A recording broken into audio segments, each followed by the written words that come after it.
Varsity ক প্রিপারেশনের আরও একটি ক্লাসে সকলকে স্বাগতম। আজকে আমরা আদর্শ গ্যাস ও গ্যাসের গতিতত্ত্ব এই অধ্যায়ের ঢাকা বিশ্ববিদ্যালয়ে আসা বিগত বছরের প্রশ্নসমূহের সমাধান করব। প্রথম প্রশ্ন, এটি গ্যাস অণুর ব্যাস 2 × 10⁻⁻10 মিটার এবং প্রতি ঘন সেন্টিমিটারে অণুর সংখ্যা 2 × 10⁻19 হলে গ্যাস অণু গড়মুক্ত পথ কত হবে? তাহলে দেখো এখানে গড়মুক্ত পথ আমরা সূত্র জানি ল্যামডা = 1/π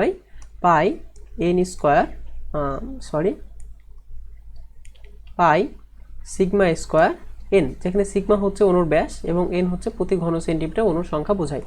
তাহলে এখানে দেখো 1/π এর মান আমরা জানি 3.1416 σ², অর্থাৎ এটা হচ্ছে ব্যাসের পুরো স্কোয়ার, কিন্তু দেখো এখানে অ্যান্সার এবং এখানে সব কিছুকে আসলে সেন্টিমিটারে দিয়েছে, তাই না? তাহলে আমরা এটাকে কি সেন্টিমিটারে প্রকাশ করে নিব। তাহলে সেটা সেন্টিমিটার হবে 2 × 10⁻⁻8 সেন্টিমিটার। তাহলে এটা হচ্ছে 2 × 10⁻⁻8 স্কোয়ার এবং n এর মান দিয়েছে 3 × 10⁻19। তাহলে এটা ক্যালকুলেশন করলে দেখা যাবে এটা প্রায় 3 × 10⁻5 সেন্টিমিটার আসে। তাহলে এটা আনসার হচ্ছে সি। পরের প্রশ্ন, কোনো আদর্শ গ্যাসের তাপমাত্রা কেলভিন স্কেলে দ্বিগুণ করা হলে তার অণুগুলোর আরএমএস বেগ কত গুণ বৃদ্ধি পায়? আমরা জানি আরএমএস বেগের সাথে তাপমাত্রার সম্পর্ক c = √3RT/ হচ্ছে m। তাহলে যদি তাপমাত্রাকে দ্বিগুণ করা হয় তাহলে আরএমএস বেগ √2 গুণ বৃদ্ধি পাবে, কারণ 2কে রুট করলে কত হয়? √2। তাহলে এটা কি √2 গুণ বৃদ্ধি পাবে। এখন √2 এর মান কত? √2 এর মান হচ্ছে 1.41। তাহলে আমরা বলতে পারবো যে আরএমএস বেগ 1.41 বৃদ্ধি পাবে। পরের প্রশ্ন, একটি কণার স্বাধীনতার মাত্রা 5 হলে শক্তির সমবিভাজন নীতি অনুযায়ী কণাটির মোট শক্তি কত হবে? 5/2 kT। আচ্ছা, এই যে 5/2 kT, তাই না? আমরা জানি হচ্ছে শক্তির সমবিভাজন নীতি অনুসারে যে কোনো কণার হচ্ছে গড় যে শক্তি সেটা E = হবে এই যে n/2 kT। এখানে n বোঝায় তার স্বাধীনতার মাত্রা, তাহলে এখানে স্বাধীনতার মাত্রা 5, তাহলে এটা কত হবে? 5/2 kT। পরের প্রশ্ন, একটি টুকরা কর্কযুক্ত 0°C তাপমাত্রার একটি বরফখণ্ড বরফ পানিতে ভাসমান। বরফখণ্ডটি গলে গেলে পানির স্তরের উচ্চতা সমান থাকবে। কারণ হচ্ছে দেখো এরকম একটা পানিতে যদি একটা বরফখণ্ড থাকে তাহলে এই বরফখণ্ড যতটুকু অংশ ডুবে আছে এই ততটুকু অংশের পানি কি সে অপসারণ করেছে। তাহলে যদি ততটুকু যদি গলে যায় তাহলে কি ওই পানিটা কি হয়ে যাবে? ফিল আপ হয়ে যাবে, তাই না? তাহলে উচ্চতা কিন্তু আগেও যা ছিল কি এখনও কি তাই থাকবে, ঠিক আছে? কেউ মনে করতে পারে যে এটা গলে গলে তো পানি তাহলে বৃদ্ধি পাবে, কিন্তু আসলে তা না, ঠিক আছে? কারণ এটা গলার ফলে কি এটা আবার কমে যাচ্ছে, তো এটা আগে যে পরিমাণ পানি অপসারণ করেছিল এখন তো আর সেই পরিমাণ পানি অপসারণ করতে পারবে না, আলটিমেটলি এটা কি সমান থাকবে। পরের প্রশ্ন, একটি সিলিন্ডারে রাখা একটি আদর্শ গ্যাসের অণুগুলোর বর্গমূল গড় বর্গবেগ অর্থাৎ আরএমএস বেগ দিয়েছে ইউ। গ্যাসে তাপ প্রয়োগের ফলে চাপ 9 গুণ বৃদ্ধি পেল। সিলিন্ডারের আয়তন অপরিবর্তিত থাকলে গ্যাসের অণুগুলো পরিবর্তিত বর্গমূল গড় বর্গবেগ কত হবে? আচ্ছা, আমরা জানি c = √3p/ρ, তাই না? তাহলে দেখো একটা যেহেতু পাত্রের মধ্যে আছে তাহলে এই পাত্রের কি আমি হচ্ছে ভর চেঞ্জ করে নিই, অর্থাৎ পাত্রের মধ্যে যে গ্যাস আছে তার ভর চেঞ্জ করে নিই এবং এখানে বলে দিয়েছে আয়তনও কি হয়নি, চেঞ্জ হয়নি। তাহলে এই যে রো চেঞ্জ হবে না, তো শুধুমাত্র এখানে কি চেঞ্জ হবে? পি চেঞ্জ হবে। পি কত গুণ হয়েছে? 9 গুণ হয়েছে। তাহলে 9কে রুট করলে কি হবে? 3 হবে। তাহলে এই যে আরএমএস বেগ সেটা কি পূর্বের তুলনায় কত গুণ হবে? 3 গুণ হবে। তাহলে পূর্ব ছিল ইউ, এখন হবে কত? 3u। কোনো হ্রদের তলদেশ থেকে পানির উপরে তলে আসায় একটি বায়ু বুদবুদ আয়তনে 5 গুণ হয়। বায়ুমণ্ডলের চাপ এবং পানির ঘনত্ব যথাক্রমে 10⁵ এবং 10⁵ কেজি/মিটার কিউব হলে হ্রদের গভীরতা কত এবং জি এর মান দিয়েছে 9.8। তাহলে দেখো প্রথমে এরকম মনে একটা হ্রদ ছিল, এই হ্রদের নিচে তার চাপ হচ্ছে, আচ্ছা হ্রদের উপরে যদি চাপ যদি হয় পি, তাহলে এই যে এইচ গভীরতায় হ্রদের নিচে চাপ হচ্ছে P+H ρg। তাহলে এখানে চাপটা বেশি, তাহলে এখানে আয়তন কি ছিল? কম ছিল। এখানে গিয়ে আয়তন বেশি হয়ে গেছে এবং কত বেশি হয়েছে? 5 গুণ বেশি হয়েছে। তাহলে এখানে আয়তন লিখতে পারবো P1V1 লিখতে পারবো P × 5V, আর এখানে হচ্ছে P1V1 মানে হচ্ছে কত? P+H ρg × V। তাহলে AV কাটা যাবে। এখানে দেখো এখানে থাকবে চল 5p, AP যদি বিয়োগ হয়ে যায় তাহলে হবে কত? 4p। 4p = হচ্ছে হবে H ρg। তাহলে আমাকে বের করতে হবে হচ্ছে এইচ কত, গভীরতা। তাহলে এইচ ইজ ইকুয়াল টু হবে 4p/ρ g। তাহলে 4p এর মান আমরা এখান থেকে দেখতে পাচ্ছি যে বায়ুমণ্ডলে চাপ দিয়েছে কত 10⁵, তাহলে 4 × 10⁵। আচ্ছা, রো এর মান আমরা জানি 10⁵ এবং জি এর মান আমরা কি 10 ধরে নিতে পারি। তাহলে এটা কত 40-এর কাছাকাছি একটা মান হবে, কারণ এটা যেহেতু 10 ধরেছি আমরা, তাহলে সেটা মানটা দেখতে পাচ্ছি আমরা কত 40.82 মিটার।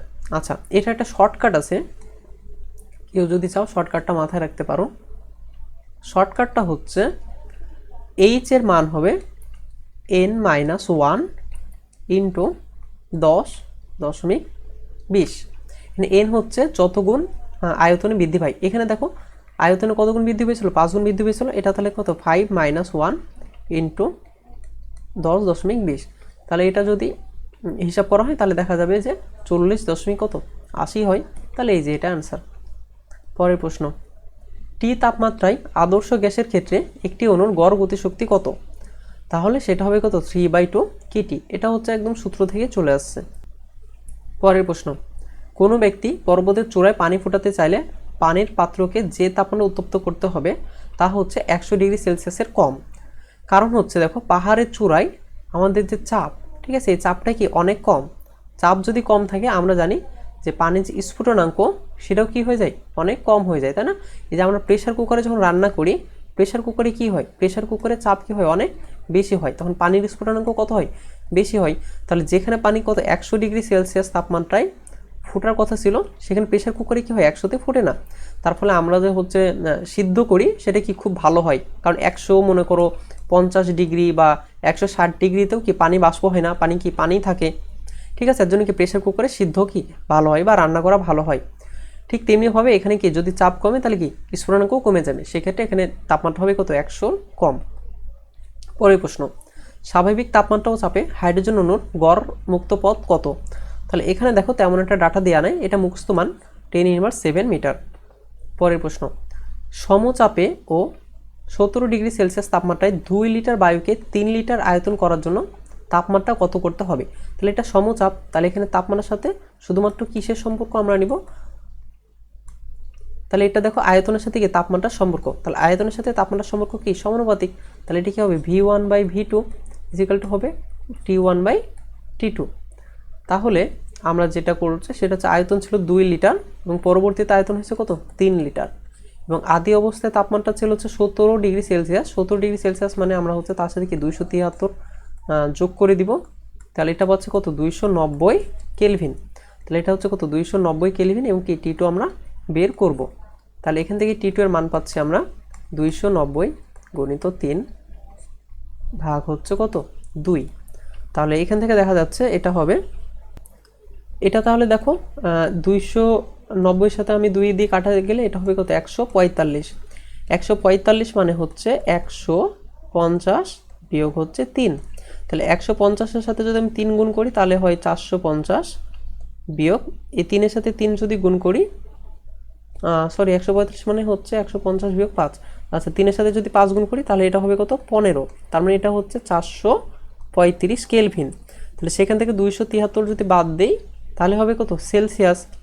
আচ্ছা, তাহলে দেখো এই যে 435 থেকে আমি যদি 200 বাদ দিই তাহলে থাকে হচ্ছে 235। সেখান থেকে যদি আমি আরও 35 বাদ দিই তাহলে থাকে 200। তার মানে আরও আমি বাদ দিতে পারবো হচ্ছে 38। তাহলে 38 যদি বাদ দিই 200 থেকে তাহলে এটা হবে কত 162°C এবং ট্রান্স হচ্ছে 162°C। পরের প্রশ্ন, নির্দিষ্ট ভরের একটি আদর্শ গ্যাসের আয়তন ধ্রুব চাপে দ্বিগুণ করা হলো, অর্থাৎ ধ্রুব চাপে আয়তনকে দ্বিগুণ করা হয়েছে। যদি গ্যাসের প্রাথমিক তাপমাত্রা 13°C হয় তবে চূড়ান্ত তাপমাত্রা কত? তাহলে এখানেও ভি এর সাথে হচ্ছে টি এর সম্পর্ক, তার মানে লিখতে পারবো V1/T1 হচ্ছে V1/V2 কত T1/T2। তাহলে এই যে আগের আয়তন যদি ভি হয় পরবর্তী আয়তন হচ্ছে কত 2V, কারণ যেহেতু ডাবল করা হয়েছে। এবং প্রাথমিক তাপমাত্রা যদি 13 হয়, 13 মানে হচ্ছে 273 আমি যদি যোগ করি তাহলে সেটা হবে 286। তাহলে পরবর্তীতে তাপমাত্রা কত হবে? তাহলে এটার সাথে দেখো এটা কাটা যাবে, তাহলে T2 এর মান হচ্ছে তাহলে 286-এর সাথে কি এটা গুণ হবে। তাহলে এটা হচ্ছে 6 × 2 = 12, 8 × 2 = 16 আর 1 হচ্ছে 17, আর হচ্ছে 2 দুগুণ 4 5, তাহলে 572। 572 থেকে যদি আমি 273 বিয়োগ করি তাহলে আমি কি সেলসিয়াসে পেয়ে যাব এই যে 572 থেকে যদি 272 যদি আমি বিয়োগ করি তাহলে কি আমি 300 পাইতাম, তাই না? তো 73 বিয়োগ করলে কত 299 পাবো। তাহলে এটা आंसर হচ্ছে কত 299। পরের প্রশ্ন, 1 মোল হাইড্রোজেন এবং 1 মোল অক্সিজেনের ভর যথাক্রমে 2 গ্রাম এবং 32 গ্রাম হলে কোন এক নির্দিষ্ট তাপমাত্রায় অনুপাত, তার হাইড্রোজেনের আরএমএস বেগের অনুপাত এবং অক্সিজেনের আরএমএস বেগের অনুপাত কত হবে? তবে আমরা জানি আরএমএস বেগ c √3RT/m। তাহলে এই যে c এর সাথে m এর সম্পর্ক হচ্ছে বর্গমূলের ব্যস্তানুপাতিক সম্পর্ক। তাহলে এখান থেকে আমরা লিখতে পারবো যে হচ্ছে c দেখো hydrogen divided by c oxygen gas, আচ্ছা এটা হাইড্রোজেন গ্যাস লিখি, তাহলে এটা হবে m oxygen gas divided by m hydrogen gas. আচ্ছা তাহলে m অক্সিজেন গ্যাস হচ্ছে 32 আর m হাইড্রোজেন গ্যাস হচ্ছে কত 2, তাই না? আচ্ছা তাহলে এটা কাটা গেলে 16, 16কে রুট করলে কত হবে 4, তাহলে এটা आंसर হচ্ছে 4। পরের প্রশ্ন, পানি, বরফ ও জলীয় বাষ্প যে তাপমাত্রায় একসঙ্গে থাকতে পারে সেটা হচ্ছে কি পানির তৈরি বিন্দু, এবং পানির তৈরি বিন্দু হচ্ছে 273.16 কেলভিন। পরের প্রশ্ন, স্থির চাপে 27 ডিগ্রি সেলসিয়াস তাপমাত্রার 2 লিটার বাতাসের আয়তন 4 লিটার করতে হলে, অর্থাৎ 2 লিটারকে আমি কত লিটার করব 4 লিটার, অর্থাৎ দ্বিগুণ করব, তাহলে উত্তপ্ত করে যে তাপমাত্রায় নিতে হবে তাহলে তাপমাত্রা কি করতে হবে বলতো ডাবল করতে হবে, কারণ আমরা জানি তাপমাত্রার সাথে আয়তনের যে সম্পর্ক এটা কি ডাবল। আচ্ছা তাহলে 27 দুগুণে যদি 54 করে ফেলো তাহলে কি ভুল হয়ে যাবে, তাই না? কারণ এই যে 27 এটা কি না আমাদের এসে একক না, তাহলে এটাকে 273 যোগ করতে হবে, ঠিক আছে? 273 যোগ করলে এটা কত হয়, তাহলে এটা হয় 300, ঠিক আছে? তাহলে 300 ডাবল কত, 300 ডাবল হচ্ছে 600, কারণ 600 হচ্ছে কেলভিন, তাহলে সেখান থেকে আমি কি 273 বিয়োগ করব, 273 বিয়োগ করলে আমি কত পাবো 327 ডিগ্রি সেলসিয়াস। তাহলে এটা হচ্ছে কি অ্যান্সার। পরের প্রশ্ন, স্বাভাবিক তাপমাত্রা ও চাপে কিছু পরিমাণ শুষ্ক বায়ুকে সমষ্ণ প্রক্রিয়ায় সংনমিত করে আয়তন অর্ধেক করা হলো। দেখো সমষ্ণ প্রক্রিয়া এমন একটা প্রক্রিয়া যেখানে তাপমাত্রা কি থাকে স্থির থাকে। তাহলে এখানে সম্পর্ক হচ্ছে আমার চাপের সাথে আয়তনের সম্পর্ক, তাহলে চূড়ান্ত চাপ কত হবে? তাহলে আমরা জানি P1 V1 = হচ্ছে P2 V2। তাহলে এখানে আয়তন কি করা হয়েছে অর্ধেক করা হয়েছে, তাই না? আচ্ছা আচ্ছা এখানে আমার চাইছে চূড়ান্ত চাপ, আচ্ছা চূড়ান্ত চাপ মানে হচ্ছে কত P2 কত, তাই না? P2 মানে হচ্ছে তাহলে P1 ইন্টু এটা হচ্ছে কত তাহলে V1/V2। তাহলে এখানে দেখো P1 হচ্ছে কি স্বাভাবিক চাপ ছিল, তার মানে কি 10⁵, তাই না? আচ্ছা এখন দেখো V1 যা ছিল, সাপোজ V1 যদি V হয় তাহলে V2 কত, তাহলে V1 এর অর্ধেক মানে কত V/2, তাই না? কারণ যেহেতু এটা অর্ধেক করা হয়েছে, তাহলে আমি V1/V2 সমান কত লিখতে পারবো, V1/V2 সমান কত 2 লিখতে পারবো, তাহলে এটা হবে কত 2/1, ঠিক আছে? তাহলে এটা आंसर হচ্ছে 2 × 10⁵ কত 5। তাহলে দেখো এটা হচ্ছে কত 2.02 × 10⁵ কত 5। আচ্ছা পরের প্রশ্ন, T তাপমাত্রায় এবং 1 লিটার বায়ুকে উত্তপ্ত করা হলো যতক্ষণ না পর্যন্ত বায়ুর আয়তন এবং চাপ দ্বিগুণ হলো, চূড়ান্ত তাপমাত্রা কত? এখানে আমরা সূত্র জানি PV = হচ্ছে nRT। তাহলে এখানে PV এবং কি T এর সম্পর্ক কেমন, PV সমানুপাতিক কি T, তাই না? তাহলে P এর সাথে আমরা দেখছি চাপের সম্পর্ক সমানুপাতিক এবং T এর সাথে V এর সম্পর্ক কি সমানুপাতিক।